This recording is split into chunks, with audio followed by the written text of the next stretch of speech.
Maka kalau terjadi perceraian, apakah itu harta nama suami, nama istri, itu disebut harta bersama. Maka harus dibagi dua, suami istri sama. Kesepakatan bahwa punya bapaknya untuk anak-anak juga boleh. Itu kalau tidak ada perjanjian pisah harta. Tapi kalau ada perjanjian pisah harta, maka siapa yang namanya tercatat dalam properti itu, maka itu menjadi milik dia.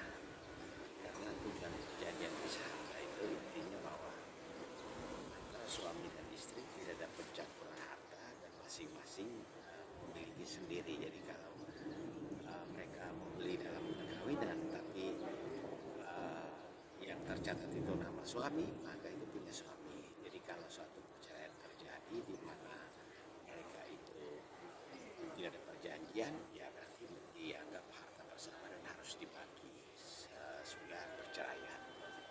Berarti Harta bersama itu bisa tanah, bangunan, rumah, mobil, intinya properti. Jadi kalau suatu properti itu harta bersama, intinya begini, harta bersama itu sejak perkawinan terjadi.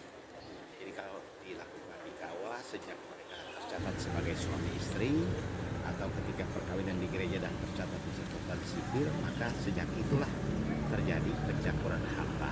Jadi kalau sudah terjadi pencampuran harta, maka ya kalau terjadi perceraian ya harus dibagi. Bang, Gitu. tapi Itu bisa digugat melalui pengadilan.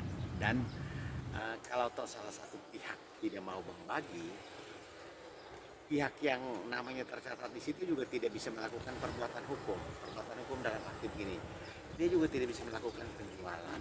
Karena kalau toh melakukan penjualan, misalnya katakanlah begini, suami mau curang, katakanlah tanah dan bangunan itu nama suami, ya toh.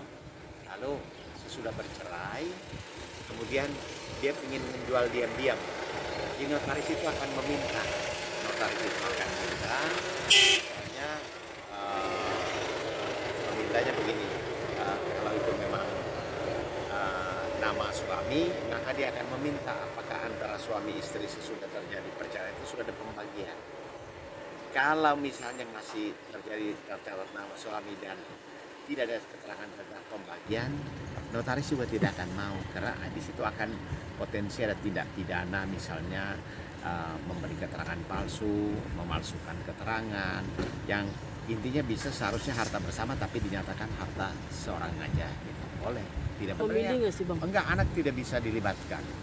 Undang-undang sudah mengatur begini, kalau untuk terjadi perceraian dan anak-anak itu masih di bawah umur, maka undang-undang menetapkan anak-anak itu diasuh oleh ibunya dan bapaknya wajib memberikan nafkah bulanan, pendidikan, rumah, gitu loh. Beda dengan anak-anak yang sudah dewasa, mereka itu akan memilih sendiri karena mereka sudah dewasa, mau ikut papa, mau ikut mama, mana saja. Jadi anak di bawah umur itu ditetapkan ibunya sebagai wali. Ibunya boleh tidak ditetapkan sebagai wali kalau perilaku sosial ibunya itu tidak baik. Misalnya pekerja malam, mabok-mabokan, narkoba, atau hal-hal yang dianggap penyimpangan sosial. Itu tidak bisa. Itu pun harus dibuktikan. Jadi misalnya bapaknya mau lalu mengatakan mamanya mabok, nggak bisa juga. Gitu. Artinya dapat dibuktikan bahwa ibu tidak dapat mengurus anak-anak, baru boleh. Tapi kalau masih normal-normal saja, itu hakim akan menetapkan ibunya sebagai wali. Berarti Gede sudah mengerti mau ikut papa atau ibu. bang sama ini Soal perselingkuhan ya, istilah bahasa hukumnya itu di KUHP itu perzinahan. Ya, itu di pasal 284 KUHP ancaman pidananya 9 bulan. Yang jadi masalah dalam kasus-kasus asusila itu, pihak yang mengadukan itu harus bisa membuktikan, maaf nih, kedua orang yang dituduh berselingkuh atau apa itu harus dalam satu kamar. Ya, kalau dalam satu kamar lalu tidak ada petunjuk, maaf, tidak ada kegiatan segala macam, memang agak susah.